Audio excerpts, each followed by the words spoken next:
Au coin d'une rue de ce quartier de Laken, un dépôt clandestin. Et pourtant, les services propreté de la ville sont bien passés ce matin.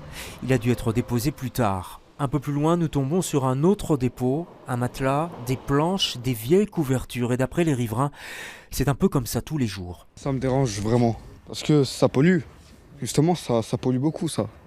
Tout ce qui est bois et tout. Nous ne pouvons pas cohabiter ensemble avec ceci quand même.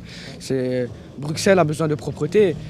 Quand on vient dans ce beau quartier comme ça et qu'on voit des trucs comme cela, c'est vraiment dommage. Une exaspération partagée par beaucoup de gens dans ce quartier de Bruxelles. Et pourtant, la commune semble faire des efforts. Une vingtaine de caméras sont dispatchées sur le territoire.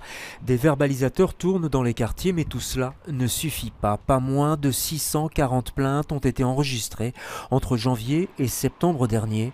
Pour les chefines de la propreté, Bruxelles souffrirait de sa situation géographique. On sait qu'en région flamande, se défaire d'un encombrant, ça coûte de l'argent. On sait aussi que les sacs poubelles coûtent plus cher.